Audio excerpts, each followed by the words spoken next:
السلام علیکم ورحمۃ اللہ وبرکاتہ۔ دوستو، میں محمد عمر شیخ اور ذاکر بیجاپور سے۔ جیسے آپ جانتے ہیں کہ اس سے پہلے کے ویڈیو میں ہم نے اسم خاص کے تعلق سے اسم علم اور اسم خطاب دو اقسام اس کی تفصیل سے پڑھ لی ہیں، تو آج ہم جو ہے بقیہ اقسام کو پڑھیں گے۔ پڑھنے سے پہلے میں آپ سے گزارش کرتا ہوں کہ آپ ہمارے ویڈیوز کو لائک کیجئے، شیئر کیجئے اور لائک کرتے ہوئے سبسکرائب بھی کیجئے، تاکہ آپ کو ہمارے ویڈیوز کی نوٹیفیکیشن پہنچتی رہیں، اور زیادہ سے زیادہ شیئر کیجئے تاکہ آپ کے دوست و احباب اور ہمارے دوست و احباب یہ ان ویڈیوز سے استفادہ حاصل کریں۔ دوستو، ان دو اقسام کو ہم نے بڑے تفصیل سے پڑھ لیا ہے، تو انشاءاللہ بقیہ اقسام کو ہم پڑھیں گے۔ جہاں آسانی ہے وہاں پہ طول نہ دیں گے، اور جہاں پہ کچھ سمجھنے کی ضرورت ہے وہاں پہ ذرا زیادہ مثالوں کے ساتھ سمجھتے جائیں گے انشاءاللہ۔ آج ہم پڑھنا ہے لقب۔ اس سے پہلے کے ویڈیو میں ہم نے خطاب پڑھا ہے۔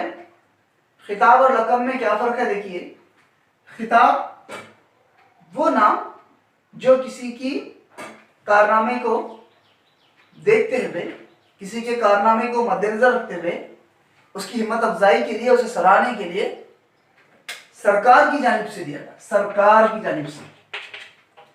سرکار کی جانب سے دیا جانے والا نام خطاب ہے۔ لیکن یہاں پہ ویسے نہیں ہے۔ یہاں پہ غور سے سنیے، لقب کسی شخص میں پائی جانے والی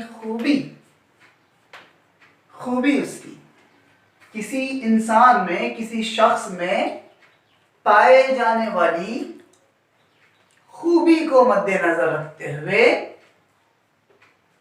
دیا جانے والا، عوام کی جانب سے دیا جانے والا نام لقب کہلاتا ہے۔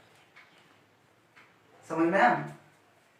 کسی شخص کی یا کسی شخص میں پائی جانے والی خوبی کو مد نظر رکھتے ہوئے میں اور آپ عوام کی جانب سے دیا جانے والا نام لقب کہلاتا ہے۔ لوگ اسے اس نام سے پکارتے ہیں۔ جیسے مثال کے طور پر کوئی بہت سچا ہے تو اسے صادق کہتے ہیں، اس کے اندر سچائی کی خوبی ہے۔ کسی شخص میں امانت داری کی خوبی ہے، جیسے حضور اکرم صلی اللہ علیہ وسلم کو امین کے نام سے پکارا جاتا ہے۔ آپ کا لقب امین تھا، امین کہا جاتا تھا۔ عوام نے کہا، عوام کی جانب سے دیا جاتا ہے، عوام کی جانب سے دیا جانے والا نام لقب کہلاتا ہے۔ جیسے مثال کے طور پر اور ایک مثال لیجیے کہ موسیٰ علیہ السلام، ان کے اندر ایک خوبی تھی، ایک وصف تھا۔ کیا وصف تھا بھائی؟ وہ اللہ سے بات کرتے تھے، تو انہیں ایک لقب دیا گیا، جیسے موسیٰ کلیم اللہ، موسیٰ کلیم اللہ کہا گیا انہیں، یعنی اللہ سے بات کرنے والے۔ عوام نے کہا، لوگوں نے کہا، ان کے اندر کے وصف کو دیکھتے ہوئے، ان کے اندر کی خوبی کو دیکھتے ہوئے موسیٰ کلیم اللہ کہا۔ ویسے ہی ایک پیغمبر ابراہیم علیہ السلام تھے۔ ابراہیم علیہ السلام کے اندر ایک خوبی تھی کہ وہ اللہ سے بہت محبت کرتے تھے، اللہ کے لیے اپنے بیٹے کو قربان کرنے کے لیے تیار ہو گئے، اللہ کے لیے اپنے بیوی بچوں کو بیابان جنگلات میں چھوڑ دیے، صحرا میں چھوڑ دیا۔ تو یہ خوبی ان کے اندر تھی، اللہ کے دوست انہیں کہا گیا۔ تو اللہ سے محبت کرتے تھے، تو لوگوں نے کہا کہ ابراہیم خلیل اللہ،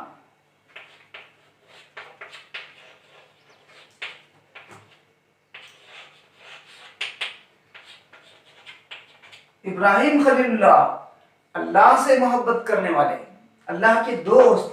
خلیل کا مطلب دوست ہوتا ہے۔ ابراہیم خلیل اللہ، خلیل اللہ دوست، اللہ کے دوست۔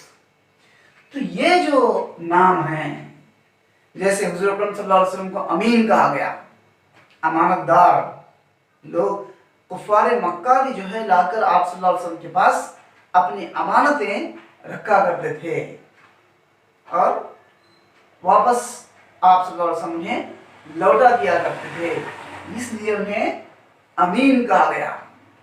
تو موسیٰ کلیم اللہ، ابراہیم خلیل اللہ، امین حضور صلی اللہ علیہ وسلم کا لقب، اور اسماعیل علیہ السلام جو اللہ تعالیٰ کے لیے اللہ کی راہ میں اپنے آپ کو اپنی گردن کٹانے کے لیے تیار ہو گئے، ذبح کروانے کے لیے تیار ہو گئے اپنے آپ کو، تو انہیں کہا گیا، ان کا لقب جو ہے اسماعیل ذبیح اللہ۔ تو یہ رہا دوستو کہ عوام کی جانب سے کسی شخص میں پائی جانے والی خوبی کو دیکھتے ہوئے دیا جانے والا نام لقب کہلاتا ہے۔ سمجھ میں آیا؟ چلیے آگے بڑھیں گے۔ ہم نے 3 اقسام پڑھ لی ہیں۔ تو ایک قسم یہ کنیت ہے۔ آگے کی کنیت کیا ہے؟ کنیت وہ نام ہے یا وہ اسم ہے جو کسی کو رشتے کی مناسبت سے پکارا جائے، رشتے کی مناسبت سے پکارا جائے۔ رشتے کا تعلق جو ہوتا ہے، جو تعلق ہوتا ہے رشتے میں، وہ تعلق کو استعمال کرتے ہوئے پکارا جائے، وہ کنیت کہلاتا ہے۔ جیسے مثال کے طور پر یہاں پہ عیسیٰ علیہ السلام، عیسیٰ علیہ السلام ہیں۔ اکثر دیکھیے آپ عیسیٰ علیہ السلام کو عیسیٰ علیہ السلام بھی کہا جاتا ہے، ان کا نام سے پکارا جاتا ہے۔ اگر کنیت کے اعتبار سے پکارا جائے، رشتے کی مناسبت کے اعتبار سے پکارا جائے، تو انہیں کہا جاتا ہے ابن مریم، یعنی آپ علیہ السلام کے ماں کا نام مریم تھا، عیسیٰ علیہ السلام کے ماں کا نام مریم تھا، تو انہیں کنیت کے اعتبار سے ابن مریم کہا جاتا ہے۔ ابن مریم ہوا کرے کوئی، میرے دکھ کی دوا کرے کوئی۔ تو ابن مریم یعنی ماں کا نام لے کر پکارا جائے۔ ابن یعنی بیٹا ہے، مریم کا بیٹا، مریم کا بیٹا۔ جیسے مثال کے طور پر اگر اور بیٹے کا نام لے کر پکارا جائے تو ابو کا مطلب باپ، ابو کا مطلب باپ ہوتا ہے۔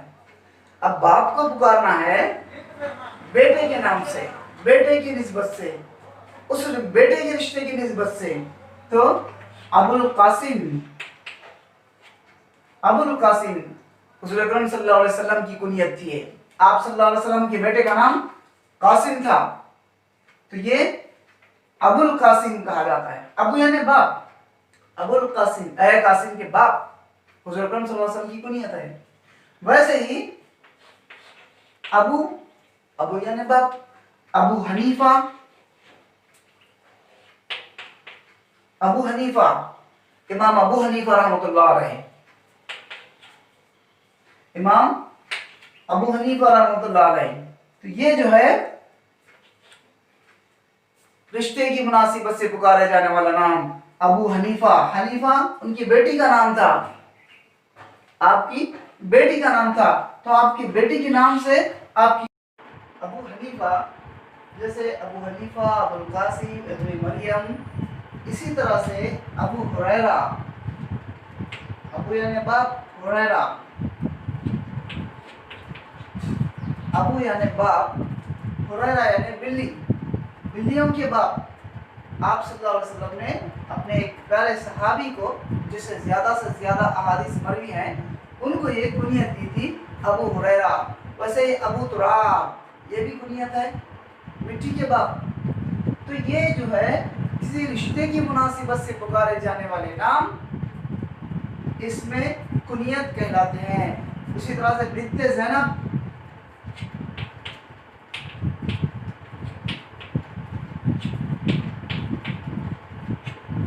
بنت زینب، زینب کی بیٹی، زینب کی بیٹی، بلیوں کے باپ، مریم کے بیٹے، قاسم کے باپ، حنیفہ کے باپ، یہ تمام جو ہے رشتے کی مناسبت سے پکارے جانے والے نام کنیت کہلاتے ہیں۔